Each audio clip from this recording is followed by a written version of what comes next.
All right, Algebra 2 friends, our first entry into our interactive notebook. So you should be on about the 4th page. You've left 3 pages for your table of contents. You have numbered the first 25 pages, and so I think we're set. We're ready to go. Today we're going to talk about properties of numbers. The title for this page can be 1A, properties of numbers. We're going to talk about 2 things, types of numbers and properties of numbers. So first of all, let's talk about the types of numbers. We either have real numbers or we have imaginary numbers. We're going to talk about imaginary numbers later in the year, but let's go ahead and start with the reals. Real numbers are any number or anything that can be graphed on a number line. Anything that can be graphed on a number line.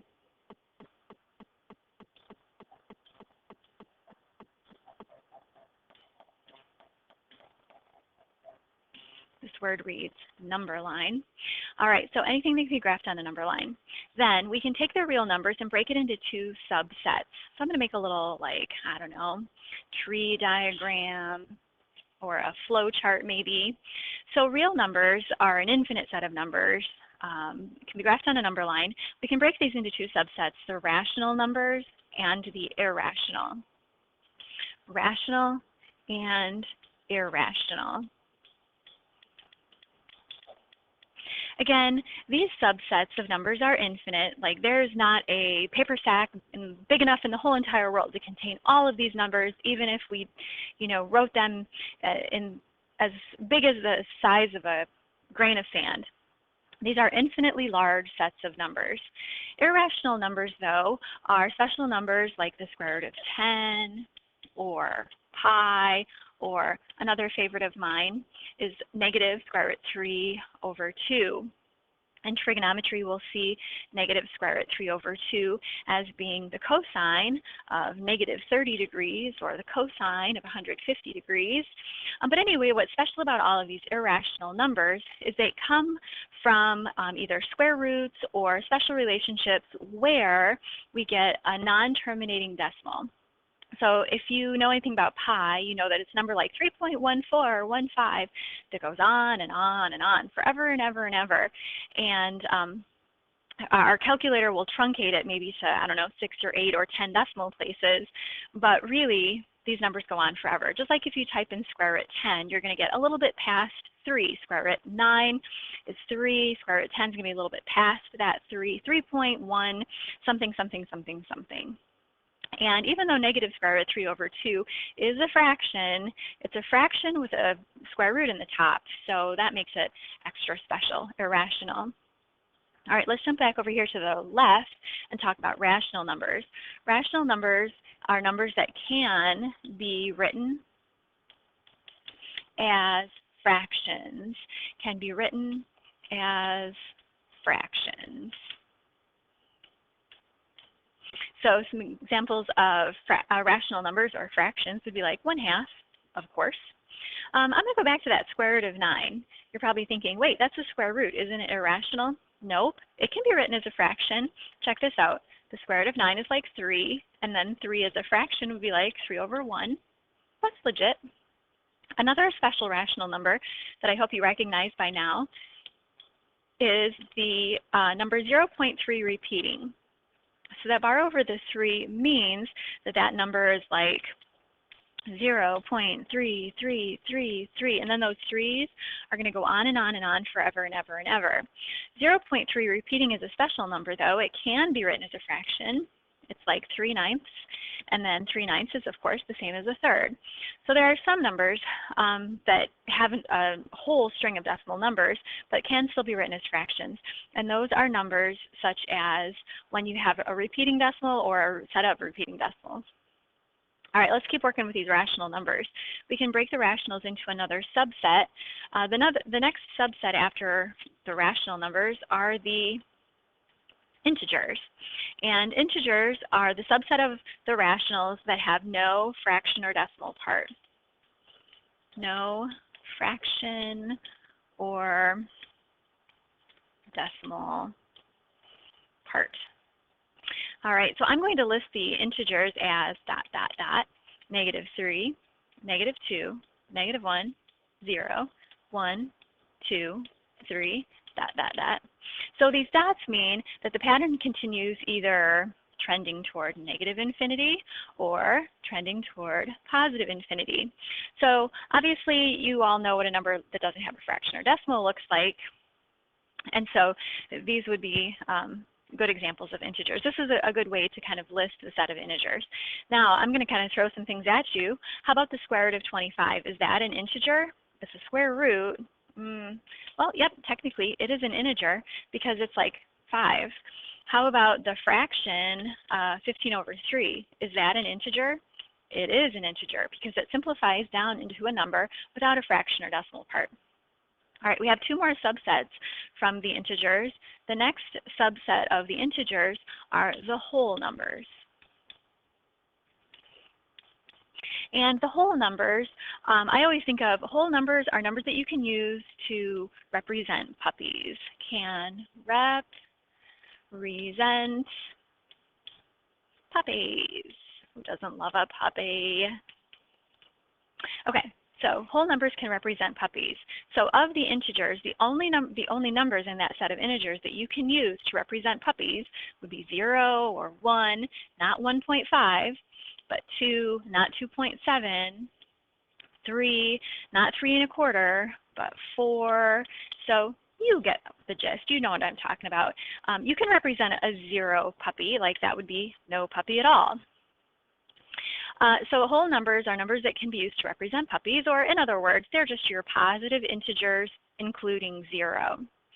Finally, the smallest subset of the real numbers, and I hate to use the word smallest because it's technically not the smallest. All of these subsets are infinitely large. But anyway, the smallest subset, or the most refined subset, are the natural numbers, or I'm going to say AKA, which stands for or, also known as, AKA, also known as the counting numbers. Counting. Some textbooks call them the natural numbers. Some textbooks call them the counting numbers. The counting numbers are like the first numbers you ever learned as a kindergartner or preschooler maybe, such as 1, 2, 3, 4, and so on and so forth. So the only difference between the natural numbers and the whole numbers is the 0. You can't count by zeros. You can't count 0 things. So the only difference, again, is the number 0 between the wholes and the naturals. Natural numbers are known as counting numbers because you can count by 1s, you can count by 2s, groups of 2, and then 2, 4, 6, 8, 10. You can count by 3s, 3, 6, 9, 12, 15, 18, 21. You can count by 70s, 70, 140, 210, 280. So anyway, that's all I have to say about that. So let's take a look at the big picture here. If we take a look at our whole big chart, we have real numbers that can be separated into 2 subsets, rationals and irrationals. Rational numbers can be written as fractions. We can divide out another subset there, or break out another subset, the integers, which are the rational numbers with no fraction or decimal part. We can break out a subset of the integers, the wholes. The whole numbers are the positive integers plus 0. Whole numbers are numbers that you can use to represent something. And then the most refined, or smallest, I hate to use that word, smallest subset of the rational numbers are the counting numbers, or the natural numbers, such as 1, 2, 3, 4, or in other words, they're just your positive integers, and of course not including 0. All right, so that's the types of numbers we have to deal with. Let's talk about the properties of numbers. So I need to turn the page. I don't know about you. Are you on to page 2? So what we're going to do now is make a little chart. So we have 5 properties that we can use to define addition and multiplication. So let's just go ahead and list the properties to begin with. The first property is the commutative. I hear the word commute in there. I commute to work. I have about a 15-minute drive where I move myself from home to work. The second property is the associative property. When I see the word associative, I always think associate. Who do I associate myself with at lunchtime? Like, who do I visit with at lunch? Associative property. The next property is the inverse property. and then the identity property, inverse, and then number 4 is identity, and then the final property is the distributive property. We use the distributive property so much, this is probably the one you're going to be most familiar with. Once you get those 5 properties listed, come back up to that top row, and I'm going to put a plus. That stands for the addition properties, and then a little bit further to the right, I'm going to do a times or multiplication symbol, an X, and that's going to be where we're going to list these properties as they apply to multiplication. All right, so the commutative property. The commutative property for addition looks like this. 2 plus 3 is equal to 3 plus 2.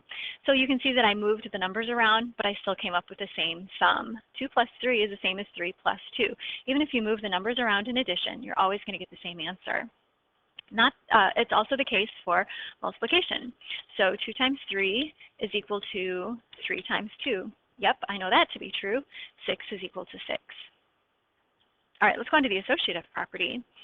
Now with the associative property, I'm always thinking, who am I associating with at lunch? Well, I usually sit with Mrs. Berg and Mrs. Thompson. So let's list 3 numbers. 2 plus 3 plus 5 is equal to 2 plus 3 plus 5. And you know what? We always sit in the same spot. I sit next to the microwave, Mrs. Berg sits next to the sink, and Mrs. Thompson sits next to the fridge. All right, so we've got all of the numbers in the same spot. But the associative property takes into account that math is binary. Binary meaning 2 things at a time. So in math, you can only add 2 numbers together at a time. So on the left-hand side of this equality, let's add 2 plus 3. So I'm going to associate 2 and 3 together. They're going to visit with each other first. That gives me 5. Add the 5, and now I have 10 over here on the left. On the right-hand side, I'm going to associate differently. I'm going to associate 3 and 5. So 3 plus 5 is 8. 8 plus 2 still gives me 10. So all of the numbers are sitting in their assigned seats, but it's like, who are you going to visit with first? 2 plus 3 or 3 plus 5? You have to do the grouping symbols first, of course, and then you're going to get the same sum because addition is associative. Multiplication is also associative. Check this out. Let's take 2 times 3. Just a second, let me erase that. 2 times 3, and then multiply it by 5. That's 6 times 5, which is 30. On the other hand, on the other side, let's take 2 times the quantity, 3 times 5. So I'm associating 3 and 5 together on the right-hand side. I get 15 in the grouping symbols. 15 times 2 is 30. It's still an equality. It is still an equality because 30 is equal to 30. All right, next property is the inverse property. I always hear the word reverse when I see that. I don't know what's going on there. Okay, so I always see the word reverse in inverse. Check this out. 2. What would reverse a 2? Taking away a 2. So the inverse property involves adding the opposite. For addition. Now 2, what would it take to reverse a 2 using multiplication? 2 times a half, or in other words, multiplying by the reciprocal. So 2 times a half, those numbers undo each other and you're down to just 1. Reverse. All right, identity. The identity property is kind of like, what would I have to add to 2 to keep its identity? To keep 2 just a 2, what would I have to add? With multiplication, what would I have to multiply 2 by to keep it a 2? So the numbers that I'm going to fill in are the elements, the identity elements. For addition, the identity element is 0. For multiplication, the multiplicative identity element is 1. 2 times 1 will maintain that identity of 2. All right, so again, the 0 is the identity element for addition. 1 is the identity element for multiplication. What numbers would you add or multiply by so that the number can keep its identity, maintain its identity? Still be known as 2. All right, and then the last property is the distributive property. Let's take 2 times the quantity, 3 plus 5. 2 times the quantity, 3 plus 5. When you're using the distributive property, you take the 2 into you take 2 and you multiply each of the numbers on the inside by that number. So I'm going to go 2 times 3 and then add it to 2 times 5. So 6 plus 10 would give me 16, or you can think of it as, you know, 6 plus 10, or 2 times 8, which would be 16 as well. All right, I don't have two different definitions for the distributive property because, I mean, if you look at it, it's kind of like multiplication and addition all rolled into one handy-dandy property, the distributive property. All right, so if you need to go back and fill anything in, if you want to do some color coding or make some special notes on your own, go for it. I'm done. Remember also to take a picture. You only need one picture, so I don't need to be able to read it super clearly. I just need to see your own handwriting and that you made it all the way through the notes, types, and properties. You're going to take a picture. You're going to upload it to a document in the Google Classroom, and then you're going to hit Turn In. All right, thanks everybody.